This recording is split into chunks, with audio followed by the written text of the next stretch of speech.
stato molto bravo Schneider che poi subisce fallo, ma c'è la norma del vantaggio. Eto'o trova Milito, vanno avanti i due attaccanti principi dell'Inter. Milito, una finta in area, ancora è il principe Diego Milito, la firma lui, probabilmente questa finale, questa coppa. Bonjour à tous et bienvenue dans un nouveau numéro du Focus. Plaisir de vous retrouver pour ce nouveau numéro, même si le sujet n'est pas des plus joyeux. On va revenir sur le derby della Madonnina perdu par l'Inter face au Milan. 6 victoires consécutives. Malheureusement, la 7e historique n'aura pas lieu. Et pour en parler, j'ai avec moi Renaud qui était venu pour le premier épisode de la saison. Comment ça va, Renaud? Ça va, super, merci pour l'invitation encore une fois. Bon alors, Renaud, on en parlait un petit peu en off. Quel sentiment après ce 7e derby qu'on aurait pu faire rentrer dans l'histoire, mais du coup qui n'est pas rentré? Comme je le disais en off, un petit peu dégoûté, parce que voilà, on aurait pu aller chercher le côté historique, cette derby, encore titiller les copains milanistes ou autres. Mais quand je dis dégoûté, c'est la façon dont les joueurs ont plutôt joué. L'envie sur le terrain était inexistante, il n'y avait clairement pas d'envie. Contrairement aux 6 derniers derbys qu'on a vus, on savait très bien que c'était un derby. Un derby, il faut tout le temps comparer ça à une finale. Un derby se joue pas, il se gagne. Et là, j'avais l'impression qu'on arrivait de se dire, on va jouer à la baballe. Pourtant, on avait aligné peut-être le 11 type, mais sur le terrain, il n'y a que 11 joueurs qui sont battus. Malheureusement, ce n'était pas les 11 en noir et bleu, c'était les autres. Euh, Au coup de sifflet final, je pense que sur les 74 000 personnes au stade, il y en a 70 000 qui sont ressortis dégoûtés. Pas dégoûtés de se dire ouais, on aurait pu le faire, on a failli le faire, on pouvait gagner, se plaindre de l'arbitrage ou quoi. Non, c'était merde, on n'a rien montré, on n'avait pas de l'envie. Il y avait peut-être 2 ou 3 joueurs à sortir du lot qui, peut-être, eux, se sont battus au mouiller le maillot et avaient encore un petit peu cette envie de gagner un derby. Mais ouais, voilà, pour faire court, en bref, je pense que comme tout interiste, ce lundi, je me suis réveillé avec un goût de trop peu, d'amertume et totalement dégoûté, quoi.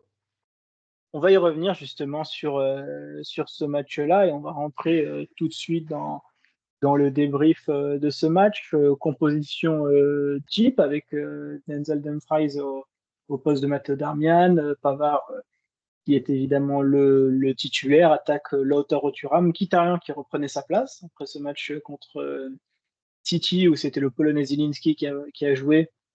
C'était du coup Mkhitaryan qui a repris sa place de titulaire. T'en parlais sur le match, Renaud.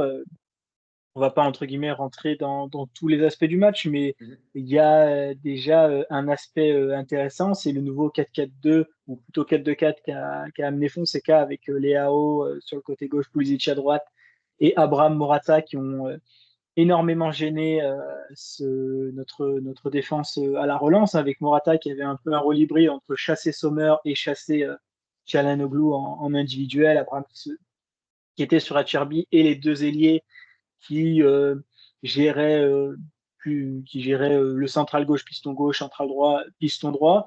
Déjà, cette première chose quand même, Renaud, sur laquelle il faut revenir, ce 4-2-4 côté Milan, mais qui du coup a défavorisé aussi l'Inter sur la relance. C'était quelque chose qui n'était pas non plus. Alors, on en avait un petit peu parlé, enfin, la Gazzetta en avait notamment parlé un peu dans la presse les jours qui ont précédé le match. Mais voilà, c'est un système quand même inédit pour Fonseca. Est-ce que pour toi, déjà, Inzaghi, c'est fait un peu surprendre par ce système que Fonseca n'a encore jamais fait? Ouais, je pense qu'il s'est clairement fait surprendre parce que je nous vois encore au matin à Milan en train de déjeuner. Je sais plus qui sort, mais je pense que c'était Ricardo sort son téléphone et nous dit ah, putain, la compo du Milan, elle va faire mal, 4-2-4, tout basé sur l'attaque. Mais on était tous en mode gros coup, ultra confiant de se dire ouais, ok, ça va être dangereux, ouais, ok, c'est quand même des bons joueurs en face au niveau de l'attaque et tout, mais on a une meilleure défense, on a peut-être la meilleure défense d'Italie, voire d'Europe. Enfin, moi, personnellement, j'étais ultra super confiant. Je me disais, ouais, notre bloc défensif on va les stopper direct, on va les calmer. Même nos milieux, enfin, honnêtement, j'étais ultra confiant.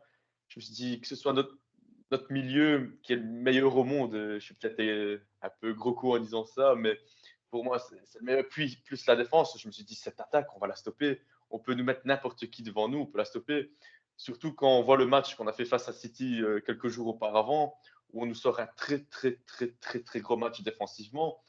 Je me suis dit, ouais, Milan, c'est pas City, on va pouvoir faire encore mieux. Et je pense que, ouais, clairement, Inzaghi s'est fait surprendre, ne s'attendait pas à ça. Et je pense que c'est justement grâce à ça qu'on peut apprendre de nos erreurs et voir comment il va réagir sur la suite du championnat, mais surtout au deuxième derby, au derby retour, quoi.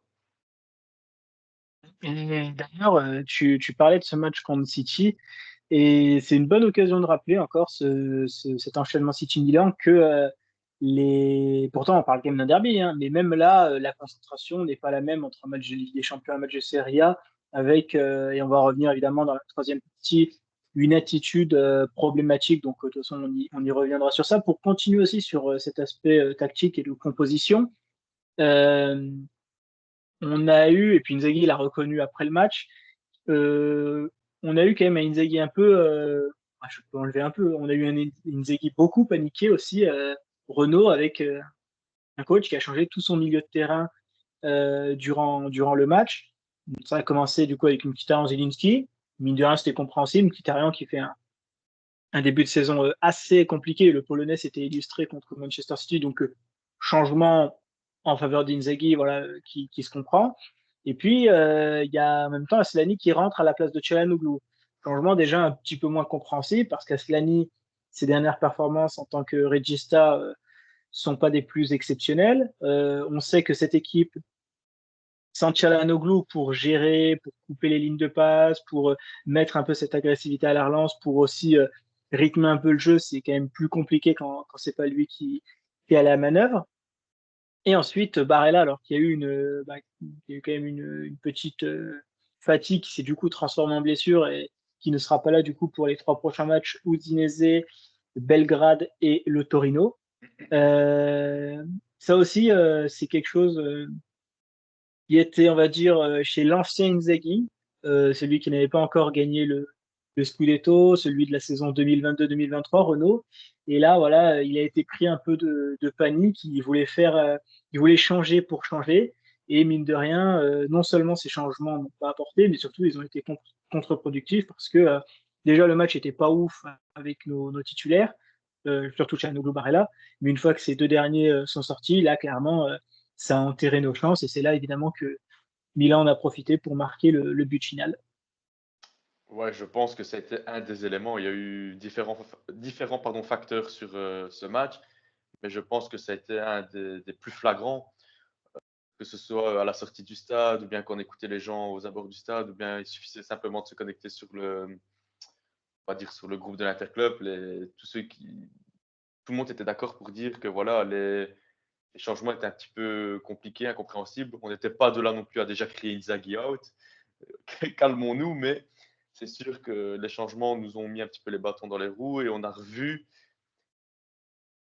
je vais peut-être être un peu hard, mais le type de changement, je veux dire, qu'il avait fait lors justement du tout dernier derby qu'on avait perdu, donc l'année où le Milan a été champion. Attention, je ne dis pas que le Milan va être champion cette année-ci, on n'est qu'à la 5e journée, ils sont encore derrière nous, donc ça va de stress. Mais c'est plus ou moins, on va dire, la même ambiance en fait. Genre, premier changement compréhensible, on comprend, logique. Mkhitaryan nous fait un mauvais début de saison, nous fait un mauvais début de match, enfin, nous fait carrément un mauvais match. C'est plus le Mkhitaryan des autres saisons. On comprend la montée de Zielinski et puis Tchala qui sort. On sait que Tchala, c'est quand même si c'est pas un match où il va performer. Il Où avait un jaune d'ailleurs, hein. Pour le préciser, il avait d'ailleurs un carton ouais. jaune. Et je pense qu'en tant que supporter de l'Inter, on connaît la fixette de Simone Inzaghi pour la biscotte jaune. Ouais, voilà. Jaune, c'est directement, tu vas t'asseoir sur le banc pour Inzaghi. Et après, ben voilà, Aslani, c'est pas ça. Barella qui sort pour blessure. Ouais, je pense que vraiment les changements nous ont tués, d'autant plus qu'on a le meilleur milieu du championnat. Il ne faut pas être chauvin, c'est la vérité. Les derniers titres qu'on a gagnés, les derniers gros matchs qu'on a gagnés, j'ai pas envie de dire que c'est que grâce au milieu, mais c'est vraiment ce qui dirige notre jeu. Et je pense que c'est un des éléments, et c'est peut-être même le plus important, qui nous a fait perdre ce match, malheureusement. Mm. Et autre changement, alors justement, autre peut-être non-changement d'ailleurs, Di Marco qui fait tout le match et qui concède la faute sur le dernier but. D'ailleurs, c'est Zielinski et Aslani, parce que souvent, j'ai vu un peu sur les réseaux, ça essaie de se battre sur qui ne coupe pas la ligne de passe. Alors, Aslani ne suit pas le joueur, je sais plus qui obtient la faute face à Di Marco, mais Aslani ne le suit pas et Zielinski, lui, ne coupe pas la ligne de passe. Euh, donc bon, on va mettre les deux dans le même panier. Et ensuite, il y a Di Marco qui fait cette faute-là. Di Marco qui est déjà, on sait, il a une autonomie à peu près de 70 minutes. Et surtout, Renaud, il revenait de blessure. Et à un moment donné, nous, derrière notre télévision, généralement, des fois, on a un petit peu moins le sentiment de fatigue que peut-être les coachs sur le banc. Mais au même moment de la 60e, 70e, quand l'Inter commençait vraiment une difficulté, Renault, Di Marco sortait pas et lui, on sentait qu'il avait le capot fumé. Il y avait presque plus d'occasions créées, vraiment. Donc voilà, on sentait qu'il était temps de le faire sortir. Et toujours un peu peut-être dans cette équipe, dans cette notion de panique, Renault, bah, Inzaghi qui le garde sur le terrain et qui préfère même sortir Bastoni pour faire rentrer Carlos Augusto en centrale gauche et garde Di Marco totalement séché, qui n'a plus aucun jus et qui fait cette dernière faute par manque de lucidité. Ben, allez, par exemple, tu disais, nous, derrière la télé, on comprend pas. Ben, j'étais au stade, je peux te dire que toute la tribune autour de moi n'a pas compris non plus. Tout le monde se regardait. Tu sais comment ça dans les stades à ce moment-là, il y en a qui pestellent, d'autres qui rouspètent. Enfin, on n'a pas compris Bastoni qui sort parce que ben, justement, on avait besoin peut-être de regarder cette défense. On va dire c'était notre dernier rempart, ce qui nous sauvait. Et de voir laisser un Di Marco qui, déjà même contre City, m'a semblé très très fatigué, brûlé, séché, mort. On parlait d'une blessure qui revient tout juste dans le groupe la veille, je pense. Et là, qui joue un derby, ouais, je pense que Inzaghi s'est fait surprendre et je vais peut-être pas dire pris de panique parce que ça reste quand même un très grand tacticien, un très bon coach et tout, mais il faut voir ça qu'une partie d'échecs et malheureusement, Fonseca a mieux joué ses coups que lui, que nous, pardon.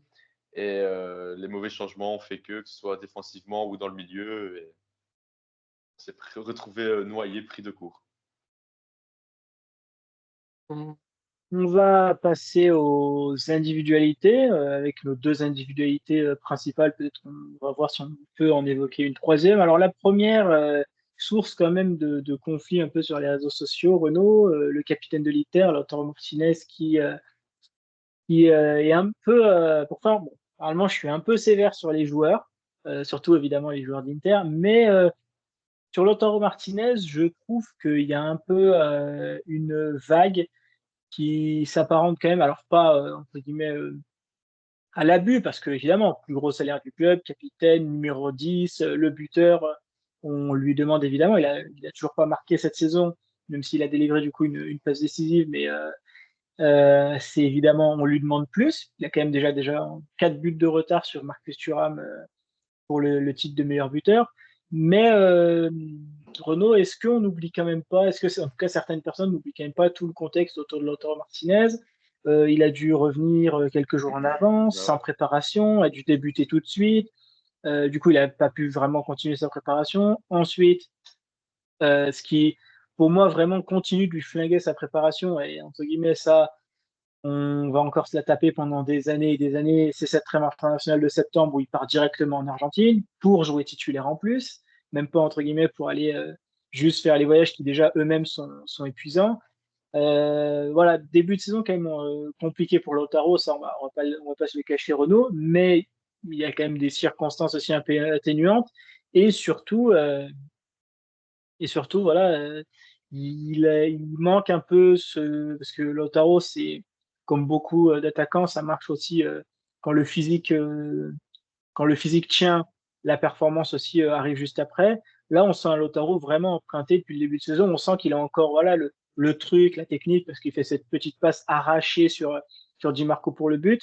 Mais le manque de préparation, le retour anticipé se font déjà voir et la saison va encore être longue pour nous. Ouais, et ça, je suis vraiment content que tu le dises parce que justement, c'est l'un des points où, par exemple, on reprend le plus souvent, que ce soit avec les supporters, que ce soit local, lors des diffusions ou bien au stade ou autre, peu importe. Tu sais, en tant que supporter, comme tu le disais, on va être rude, on va être dur, on veut tout le temps le meilleur de nos joueurs, surtout quand ceux-ci finissent MVP, champion, meilleur buteur et tout. Et je le disais dans le podcast qu'on avait enregistré au mois d'août, c'est justement, on attend vraiment beaucoup de lui. Et malheureusement, mauvaise préparation, vacances écourtées, mais pas pour autant qu'il a eu une meilleure préparation. Mauvaise préparation. Dès le début, à peine son retour, je crois qu'il n'avait même pas une semaine de préparation, parce que les matchs amicaux, c'était Taremi qui avait tout fait. Et Lautaro est revenu plus tôt suite à la blessure de Taremi. Lautaro qui joue directement le premier match contre Genoa, si je ne dis pas de bêtises, où on fait 2-2 et où il termine avec une douleur musculaire ou autre, absent un match, puis comme tu le dis, de nouveau repartir en Argentine. Pour moi, je pense que c'est une grosse fatigue, peut-être même un manque de concentration et de préparation surtout.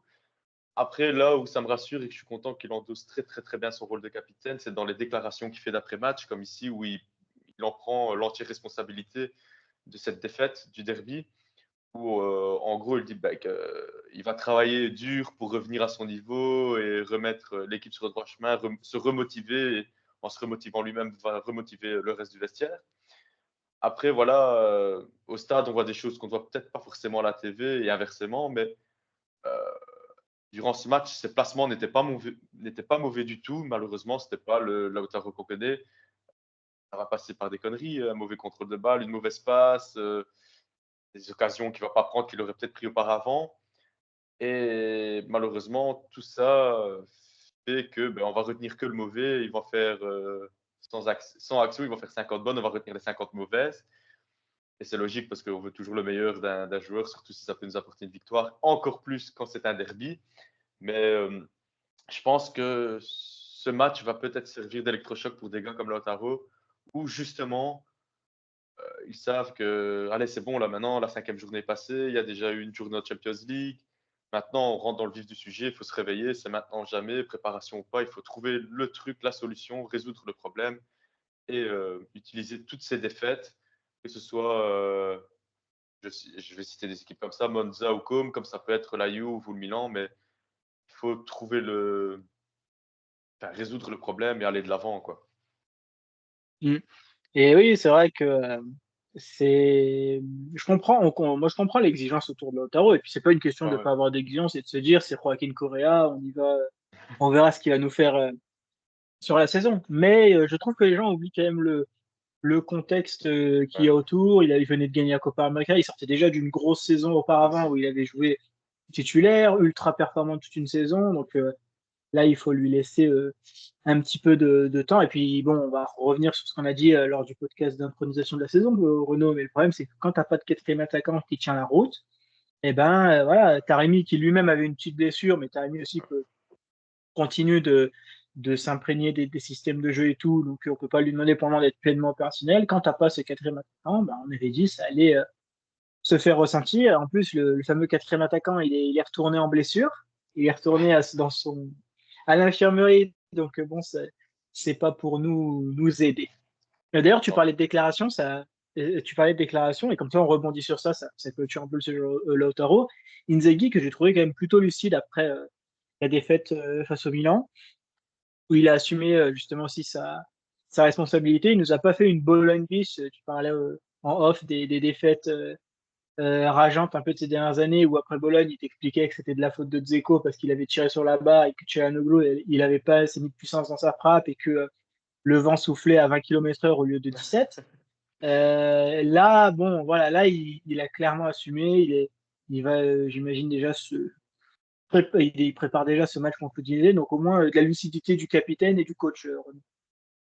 Ouais, non, c'est très rassurant et c'est justement ce que je disais en off.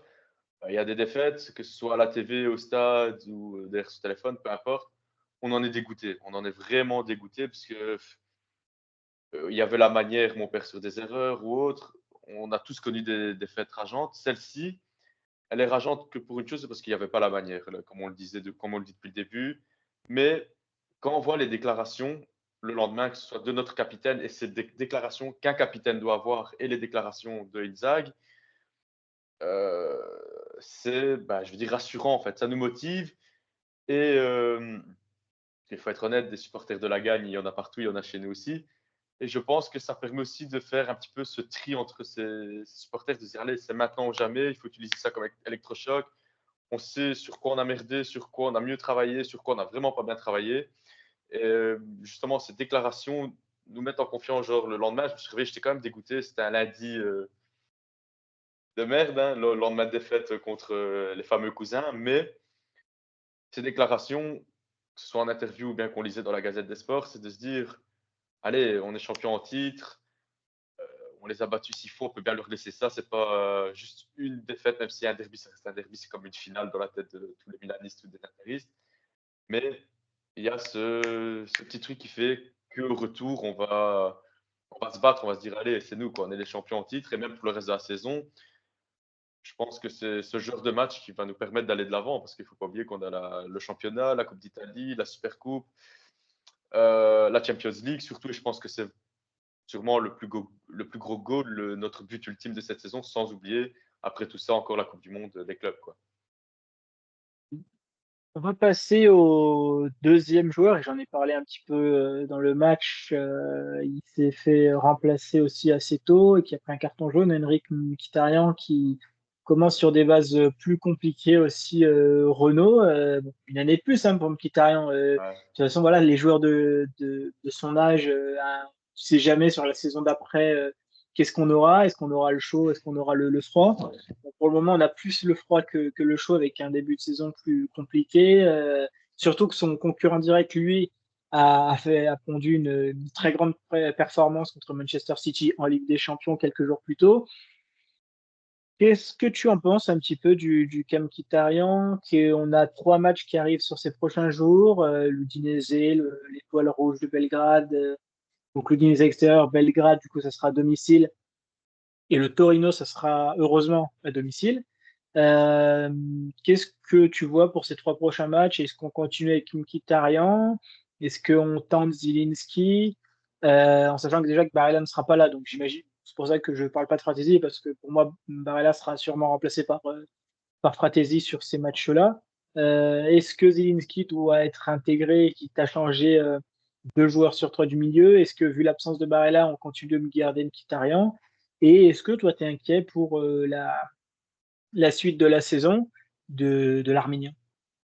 Hmm, pas vraiment. Moi, je vais reprendre un petit peu ce que j'avais dit lors du podcast qu'on avait tourné avant la saison. Zielinski, on était cherché, c'est pas pour rien. Je pense que c'est maintenant ou jamais. C'est après cette défaite qu'il faut se dire, ouais, c'est bon. Quand on voit le match qu'il nous fait contre City, qui était monstrueux, et Mkhitaryan, ce qu'il nous fait depuis le début de saison, c'est maintenant ou jamais qu'on doit inclure Zielinski. Je pense que Mkhitaryan, on doit le garder. C'est un petit peu justement pour, c'est un petit peu cliché ce que je vais dire, mais diriger, coacher, aiguiller les petits jeunes et le mettre justement maintenant en doublure de Zielinski. Pourquoi pas dans les matchs de Coupe d'Italie ou les plus petites affiches, bien qu'il n'y ait pas de petites affiches en Serie A. Mais moi, je pense que tout ce qui est Champions League ou les gros clashs de Serie A, ça doit être Zielinski, déjà un petit peu plus frais, qui pour moi est quand même reste un très gros joueur. Il suffit de voir ses saisons à Naples, ses stats, elles sont terribles. Ça peut que nous solidifier, nous renforcer. Et comme tu le dis si bien, Mkhitaryan, l'air de rien, n'a plus 23 ans, n'a plus 24 ans. Sur toute l'ère Inzaghi, depuis qu'il est là, c'est à chaque fois titulaire. Je pense qu'au bout d'un moment, ça doit se sentir.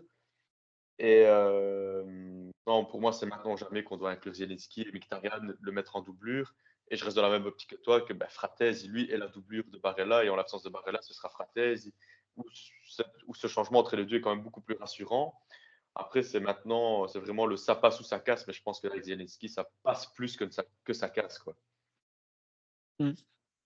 D'ailleurs, moi, je pense, je sais pas si les auditeurs peut-être s'en souviennent, j'avais mis en pronostic d'avant-saison sur les pronos qu'on a fait dans la team Benamata. J'avais dit que pour moi, Mkhitaryan restera titulaire devant Ouais, ouais. Zielinski au cours de la saison parce que il y a 2 arguments qui nous est penché. Déjà, il y avait le lien fort avec Simone Inzaghi Ouais. et vraiment, oui, sur la période Inter qu'il est, bon, allez, on va dire peut-être c'est son deuxième ou le premier fils bis spirituel avec Acerbi. On peut les mettre peut-être sur un pied d'égalité tous les deux. Donc déjà, il y avait le lien fort avec l'entraîneur. Et puis, il y avait le fait que c'était un peu le thermomètre de cette équipe où quand l'équipe est bonne, quand Mkhitaryan est bon, l'équipe est bonne, et quand Mkhitaryan est déjà moins bon, l'équipe est moins bonne. Mais le deuxième argument, c'est un peu, même beaucoup remis en cause après le match contre City, où mine de rien, Mkhitaryan n'était pas du tout sur le terrain et c'est notre meilleure performance de la saison. Donc moi, il me reste entre guillemets pour ma prédiction que le lien entre lui et Inzaghi pour voir est-ce qu'il va continuer et tout. Peut-être aussi un sursaut de sa part. D'ailleurs, on espère aussi, mais c'est vrai que je j'aimerais bien savoir, avoir des infos entre guillemets en interne pour savoir après ce derby. Alors, je dis pas que c'est devenu le dernier des damnés, c'est devenu entre guillemets le dernier des joueurs dans la tête d'Inzaghi pour ses feuilles de match. Mais j'aimerais bien voir un peu est-ce que le derby a remis un peu en cause la place et l'importance de Mkhitaryan pour Simone Inzaghi. J'ai pas en tout cas lu d'article Pas vu non ni plus. spécialement pour ni contre cela, notamment dans la Gazzetta. Donc moi j'ai hâte de voir notamment contre le Torino parce que bon l'Udinese c'est l'Udinese, ça va être un match compliqué, mais ça va pas donner. Pour moi, le Torino, en sachant que pour le moment, ils sont leaders de Serie A et que c'est une équipe très compliquée depuis des années, je- les deux seront, si pas de blessure, disponibles juste avant la trêve internationale et en ayant joué un match il y a 3 jours et un autre match une semaine avant. Je pense que le choix qu'Inzaghi fera contre le Torino sera vraiment un peu, pas déterminant, mais nous donnera quand même un indice plutôt majeur sur la suite du milieu de terrain de l'Inter. Ouais, je Je pense sais pas ce aussi, que je tu en pense penses. aussi. Je pense que, comme je l'ai dit, ça va être une résultante, ça va être l'effet boule de neige de ce derby. On va déjà voir contre l'Udinese, mais je pense que contre Torino, comme tu dis, qui sont en plus maintenant au premier au classement, qui sont plutôt bien partis, qui peut quand même aller. Il faut être honnête, ça va peut-être pas. Enfin, on ne sait pas, mais je pense que ça va pas durer toute la saison, voire jusqu'à la mi-saison. Mais c'est justement maintenant qu'il faut voir, et je pense que le match contre Torino, juste avant la trêve, pardon, va vraiment être déterminant pour la suite de la saison. Pardon.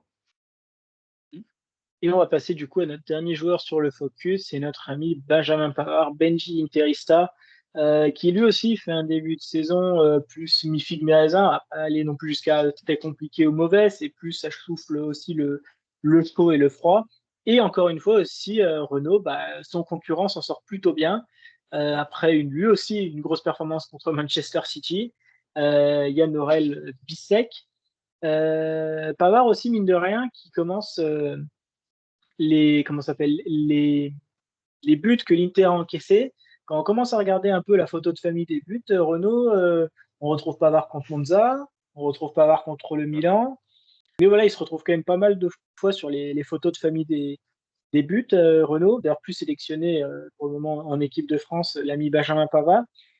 Qu'est-ce qu'on fait aussi avec Pavard? Alors lui, joueur beaucoup plus jeune, hein, de 28 ans, lourd investissement de 30 millions d'euros, sans évidemment le condamner à une vente au mercato d'hiver, évidemment de l'Inter. Mais il y a Yann Aurel, il y a Yann Bissek qui pousse et qui, mine de rien, aussi justifie des prestations de plus en plus intéressantes.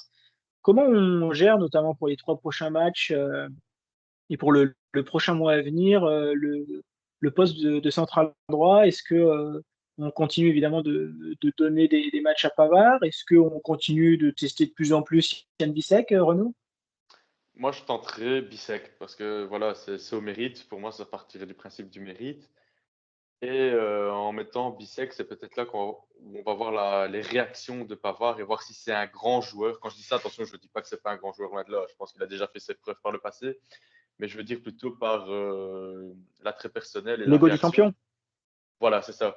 En se disant, waouh, si on fait jouer Bissek à ma place, c'est à moi de montrer ce que je vaux, ce que je dois montrer, que ce soit pour les cuissons, le maillot, les gars, les supporters, aller chercher quelque chose à la fin de cette course. On peut voir ça comme une punition, mais je pense que d'un autre côté, ce serait plus une récompense pour Bissek parce qu'il ne démérite pas, que ce soit les matchs de préparation amicaux. J'ai pas de souvenir d'un mauvais match. Il a fait une très, très, très, très bonne préparation. Et même ici, pour l'instant, depuis le début de saison, encore une fois, rien que contre City, on se retrouve avec le même Le cœur brisé. Genoa. Le Genoa, c'est un peu une pierre dans son jardin, on va dire, avec la main Voilà, ouais, c'est ça. décollée. Voilà, on va dire, c'est peut-être on va dire la gueule de bois du champion, le stress du début de championnat, on était en visiteur ou autre, mais je crois que c'est la seule mauvaise action marquante de la part de Bissek. J'en vois pas d'autres. J'essaie de me triturer le cerveau, mais j'en vois pas d'autres. Même Il y a pour. à Manchester City, tu me diras ce que tu en penses, parce que j'en parlais justement avec des membres de la team Benalata. Alors, ces relances vont dans le sens du jeu, et ça, c'est quelque chose mine de Ouais, rien, que moi aussi j'aime. C'est pas des passes démagogiques où on fait juste je te la renvoie à Cherby qui me la renvoie, que je te la renvoie. Maintenant, il y a passes démagogiques et il y a les passes suicidaires qu'il a tenté avec certaines fois. Moi, voilà, comme j'ai dit, j'aime pas les passes démagogiques. Après, on n'était pas forcément toujours obligé d'aller dans l'autre extrême qui était les passes suicidaires parce qu'ils te tentent des passes interceptées en plus par City. Parce qu'en face, tu as une équipe qui récupère le ballon très haut, qui est connue pour ouais, ouais. ça et qui va rien te laisser. Voilà, il y a eu notamment, j'ai deux passes en tête où, en plus, il les fait plein axe avec le compte, notamment l'action où je crois que c'est Acherby qui tacle sur Haaland, pas sur le centre, hein, c'est une autre action où Acherby reprend le ballon à Haaland juste avant qu'il frappe, heureusement. Mais voilà, il y a peut-être aussi un peu ce type de passe suicidaire, mais j'ai un doute si. Je ne sais pas si c'est par exemple pour se montrer encore plus ses qualités à Inzaghi, pour dire voilà, moi, ce que je peux apporter en plus, ou alors si, parce qu'on ne l'a pas vu au Danemark pour le dire, ou alors si c'est son style de jeu d'être entre guillemets toujours cinglé à la relance et de tenter ce genre de prise de risque. Je, j'a- on va le voir hein, sur cette deuxième saison à l'Inter, mais vu qu'on n'a pas beaucoup de saisons, on n'a pas 3, 4, 5 saisons pour voir si c'est vraiment un style de jeu habituel chez lui, parce qu'il le tentait aussi la saison dernière, même si j'ai l'impression qu'il était un petit peu plus timoré, justement, parce que c'était sa première saison. Voilà, cet aspect-là, quand même, aussi du jeu de Bissek, qui peut aussi peut lui faire gagner des points, mais peut aussi lui en faire perdre aussi, Renaud, parce que bon, tu es défenseur central, hein, tu n'es pas non plus attaquant pour prendre autant de risques. Ça peut jouer pour ou contre lui, tu penses? S'il continue comme ça va jouer contre lui. Il y a pas photo. Maintenant, je pense que il y a ce que tu disais, c'est de vouloir se montrer, d'en faire plus pour se montrer. Et il faut ajouter à ça, moi je le vois comme ça quand on le voit à la TV ou quoi. J'ai l'impression que c'est un petit jeune qui veut trop bien faire, qui veut toujours en montrer plus, qui veut se battre, quitte à tenter des dingueries, comme tu dis, les passes là, elles passent, elles sont réussies, c'est magnifique, on va en parler pendant une semaine, mais 9 fois sur 10, elles finissent dans les pieds adverses et ça peut un jour finir dans nos buts et se retourner contre nous. Moi, je pense que c'est plutôt le fait qu'il veut se montrer, qu'il a l'air foufou quand on regarde dans sa course, son jeu et tout. C'est tout le temps le gars qui, au final, il n'est pas là où il doit être, mais il veut tout le temps se montrer, se montrer, se montrer. Avec son physique en plus, je pense qu'il doit s'il ne le sait pas, personne d'autre peut le savoir à sa place, mais avec son physique, il peut se montrer, aller chercher quelque chose, peut-être même aller tout le temps aller chercher une conclusion, j'ai l'impression. Et ouais, c'est sûr que s'il continue comme ça à la longue, il suffit d'une ou deux, voire trois mauvaises contre-attaques qu'on se prend sur une erreur, une mauvaise passe. Au final, on va peut-être le remettre dans la même case que Pavard et on va se dire, tiens, lequel va mériter la place au final, quoi. Il y en a un qui nous fait des dingueries, qui nous sort des passes de terroristes et au final, on se mange une contre-attaque. Et de l'autre côté, on a quelqu'un qui, au final, ne stoppe pas ses contre-attaques. Donc, choisir entre le borgne et l'aveugle. Donc, je pense que justement, ça peut se retourner contre lui. Ou alors, encore une fois, ça va être utile et se dire, c'est la saison de la maturité. Et moi, je pense que ça va plus être la saison de la maturité pour Bissek et de se dire, ouais, bon, allez, j'ai toutes les cartes en main, j'ai les clés en main, c'est maintenant ou jamais, je dois montrer, ok, je dois montrer, je veux montrer que je veux et tout, mais le faire beaucoup plus intelligemment, calmement, et peut-être même de là à mieux respecter le schéma tactique, quoi, et être moins tête brûlée. C'est plus consacré à l'attitude. On a parlé de l'aspect tactique, on a parlé des individualités. Maintenant, on va prendre l'aspect groupe de joueurs, les joueurs du coup, et leur attitude. Moi, après le match, j'en parlais aussi justement à certaines personnes. Euh, Cette défaite, enfin, elle aura deux issues. Soit ça peut faire une Sassuolo de l'année dernière où on a perdu et ça nous a lancé un peu notre saison qui a fini sur un Scudetto. Soit ça peut faire une Milan 3-2 de la saison 2022, donc il y a 2 ans, où à la fin on perd, où on se fait fracasser contre le Napoli. On avait perdu contre la Lazio d'ailleurs 2 journées avant. et perdre aussi le Scudetto de cette année. Aussi, il faut noter quelque chose en plus. Renault, encore une journée de plus, donc en comptant la saison dernière, il y a 2 ans, une saison de plus où, au bout de 5 journées, l'Inter perd déjà. Elle n'est plus invaincue. Et mine de rien, alors, faire 15 matchs invaincus, mais pas gagner le Scudetto, bah, mieux vaut perdre évidemment le premier match. Mais moi, Renault, moi, ça me dérange. Et ça me dérangeait déjà la saison dernière que après Sassuolo, c'est ce qu'on disait quand on avait continué un peu les débriefs la saison dernière. On disait ah, punaise, Sassuolo, ça nous a quand même bien lancé notre saison. Ils ont repris conscience que, attention, le titre, ça peut le perdre et tout. Et ils ont enfin mis le pied à l'étrier. Bah, je trouve quand même qu'avec l'expérience de cette équipe, avec le Scudetto, le pied à l'étrier, tu n'as pas besoin d'une défaite contre le Milan, contre Sassuolo, Monza ou que sais-je, pour aller lancer ta saison. Et ça, au Renault, c'est quand même un problème. Alors voilà, encore une fois, sans dire que l'Inter doit faire la série de Leverkusen l'année dernière, mais il y a quand même un juste milieu entre une série d'invincibilité et perdre dans les 5 premières journées de championnat depuis maintenant 3 saisons. Qu'est-ce que tu en penses un peu aussi côté, on en parlait en off, de ce côté attitude Renault où moi j'ai pas vu des joueurs qui voulaient jouer un derby, moi j'ai pas vu des joueurs qui voulaient gagner un derby, moi j'ai vu des joueurs qui, après la performance contre Manchester City et les éloges qu'on a fait à juste titre sur leur performance et le niveau du Milan, qui mine de rien était cadavérique, était à 2 doigts de virer Fonseca, qui tente un système un peu à l'arrache avec des joueurs un peu bricolés comme ci, comme ça. Ou peut-être qu'il y a des joueurs qui sont arrivés dans la série à dire bon, les gars, ce match, c'est gagné, c'est plié. Ils se sont fait tarter contre Liverpool. Nous, on a arraché un match nul contre Manchester City à l'Etihad. Ça fait 6 fois qu'on les tarte avec différentes équipes dans différents contextes. En Ligue des Champions, on a fait pareil. Donc, voilà, les 30 premières minutes, bah, on a dormi. Ensuite, l'Inter a un petit peu accéléré, donc il y a eu le but. Et mine de rien, alors peut-être je vais un peu loin dans l'analyse, mais mine de rien, ce but, comment il arrive, Renault? C'est-à-dire, en fait, on dormait pendant 30 minutes. Ils ont marqué tôt à la 10e, mais on a dormi pendant 30 minutes. On s'est réveillé avec voilà, cette passe cette passe de Lautaro pour Di Marco. Peut-être qu'il y a eu justement ce sentiment de supériorité où certains joueurs se sont dit, punaise, on a été mauvais pendant 30 minutes, on s'est réveillé en une fois, on a déjà collé un but, on va la jouer tranquille, on va marquer le deuxième but, voilà, en marchant tout doucement, parce que ce match contre Manchester City nous a quand même pris l'énergie dans nos réserves. Voilà, comment tu l'as senti, toi, un peu, cette attitude des Interistes? Exactement, exactement comme ça. Je pense qu'il y a eu vraiment un mauvais mélange de tout ça. On fait un gros match contre City. Il faut être honnête. Moi, personnellement, on méritait peut-être même d'aller chercher cette victoire à City. Eux se prennent une raclée. On arrive aussi en se disant, en se disant pas c'est le Milan en fait, en se disant pas c'est un derby, on se dit ouais c'est les gars à qui on met la fessée depuis 2 ans, ça fait 6 matchs qu'on les piétine, qu'on leur crache dessus, on a gagné une super coupe, on a gagné surtout ce Scudetto face à eux, chez eux, cette deuxième étoile avant eux.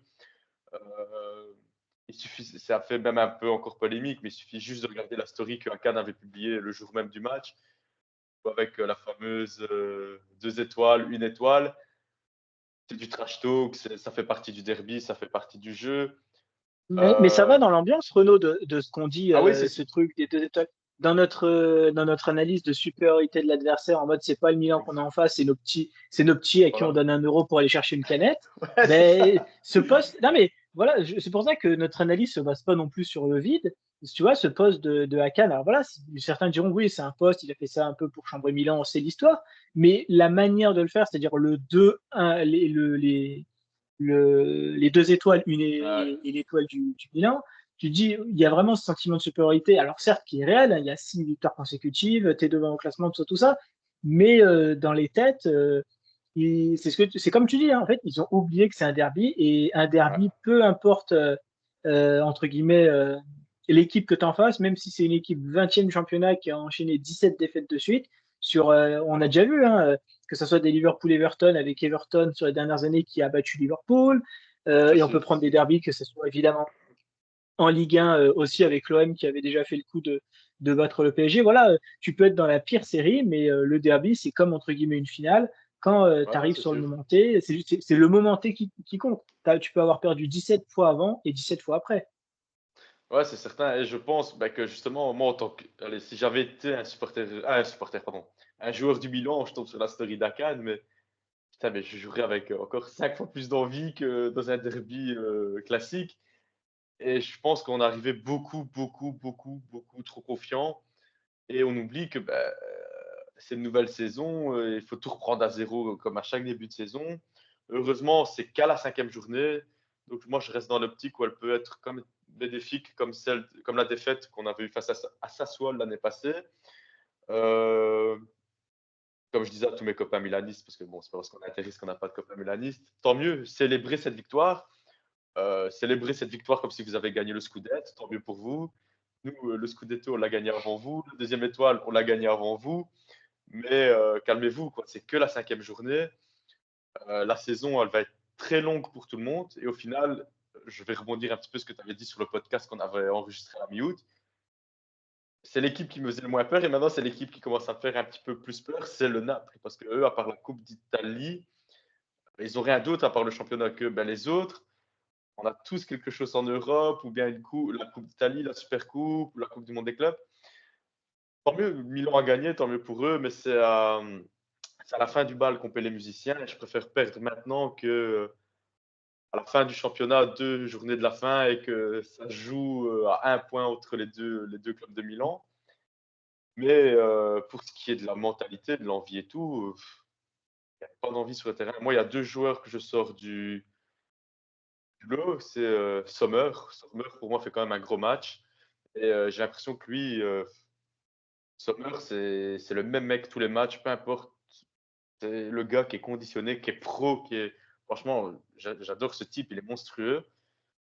Et Di Marco, parce que j'ai l'impression que Di Marco était le seul qui savait encore ça signifie quoi un derby pour les interistes. Et quand je dis pour les interistes, je parle pour les joueurs, bien que les autres n'ont pas compris, que ce soit pour la société, donc pour le club, mais aussi les supporters, qu'on soit au stade ou à 1 000 km de là, derrière sa TV, j'ai l'impression que c'était le seul qui sait encore ça signifie quoi un derby. Quand on voyait ce week-end ici, j'avais l'impression qu'on prenait ce match comme si on jouait contre Monza ou Com ou je sais pas, mais que c'était pas, il n'y avait pas cette envie comme on peut voir dans une finale de Super Coupe, une finale de Champions League ou un match de Champions League. Et j'ai l'impression que ça se ressentait dès le matin. Je ne sais pas l'expliquer. Pour avoir déjà fait plusieurs derbies à Milan, c'est électrique habituellement en ville. Là, j'ai l'impression que même nous, les supporters, on était chauvins en fait. On s'est dit, ouais, On gagnait, là, c'était le 7e derby. On ouais, était déjà en train voilà. peut-être de faire les annonces sur les réseaux sociaux ou quelque chose d'autre. En fait, c'est peut-être je sais même pas, il faudrait remonter à quand, le derby, où, que ce soit côté Milan ou côté Inter, où tout le monde, que ce soit les deux équipes, savait, entre guillemets, qui allait gagner. Tu avais les supporters du Milan qui étaient déjà en train de préparer leur meilleur graphe pour les Fonseca out et à dégager, machin. Ah oui, oui, Nous, oui. on était à 2 doigts de préparer les 7 titres consécutifs avec les photos, les graphes que les graphistes des supporters de l'Inter font. Il y avait tout ça, et puis il y a cette tête de Gabia à la fin Ah ouais, c'est qui sûr. casse tout. Donc c'est vrai qu'il y avait un peu aussi ce mood-là. Et d'ailleurs, Renaud, tu parlais du Napoli qu'on disait dans le podcast d'août. Euh, et tu disais, c'est mieux, entre guillemets, de perdre la 5e journée. Heureusement que le championnat n'avance pas et qu'on on est à 3, je sais plus, on est à 4, quelque chose comme 3 ou 4 points du Torino premier. Et Ouais, ouais, on c'est est ça. à et on est à 1 point de la Juve. Et parce que la Juve a fait 3 matchs nuls de suite. Mais il faut Mhm. pas s'attendre que la Juventus fasse 3 matchs nuls de suite ou 5 matchs Non, nuls non. de suite dans les prochains matchs. Là, entre guillemets, on est quand même vachement vénard que la Juventus fait 3 matchs nuls quand même de suite aussi sur ces matchs et il ne les a pas gagnés parce que sinon ils auraient une avance quand même assez considérable sinon. Donc là, en fait, certains pourraient dire relativiser, oui, mais on est qu'à tel point de la Juve, tel point du Napoli. Oui, mais c'est parce Non. qu'on est au championnat au ralenti.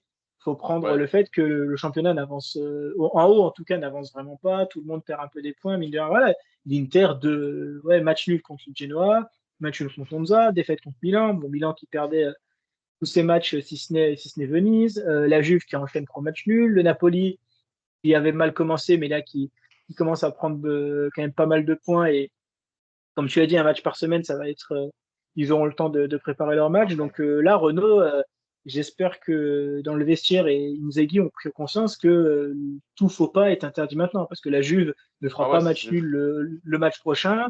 Le Napoli va très certainement aussi gagner son prochain match. Milan va peut-être relancer une nouvelle dynamique.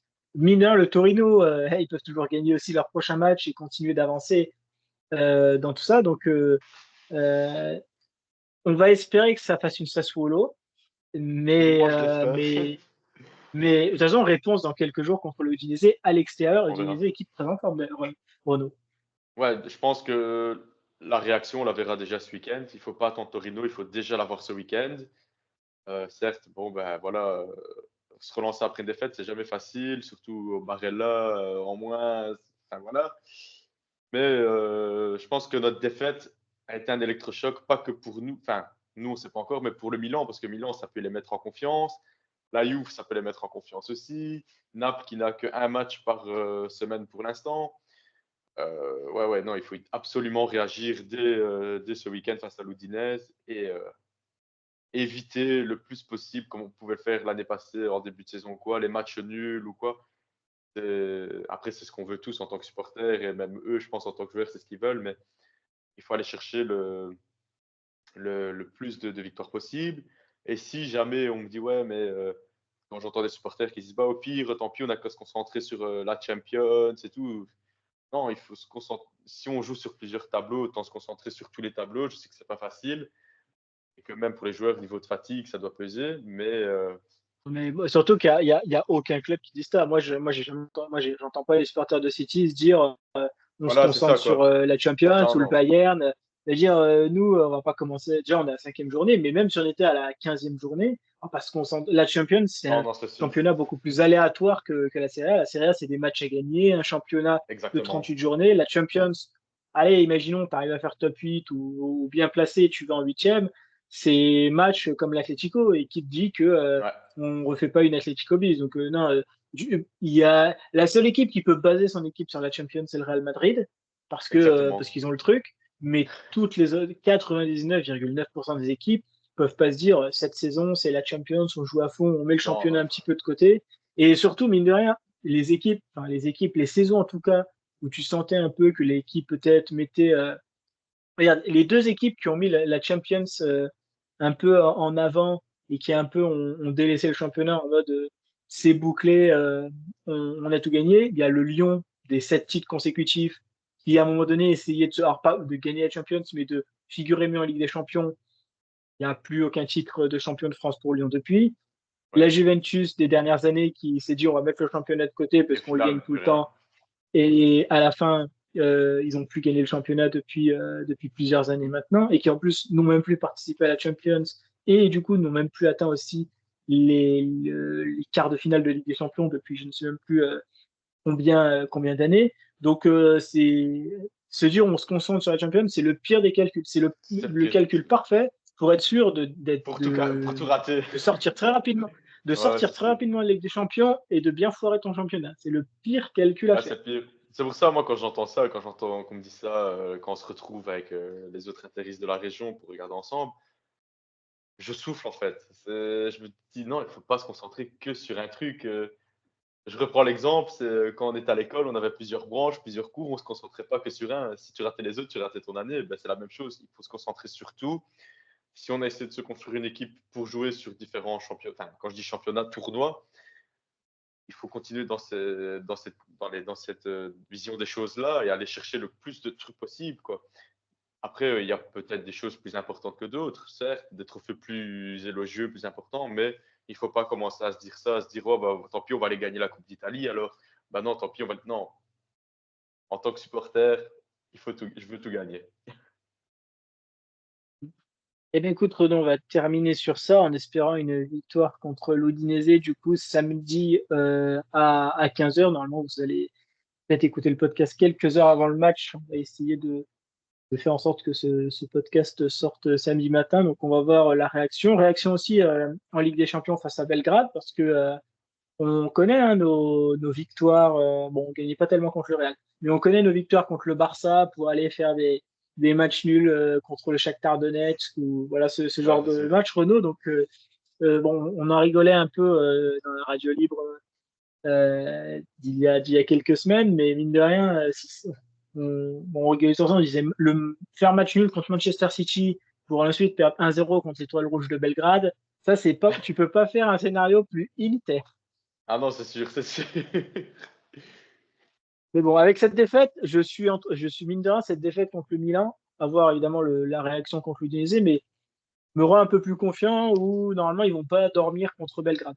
Même si c'est une équipe quand Même même chose, même chose.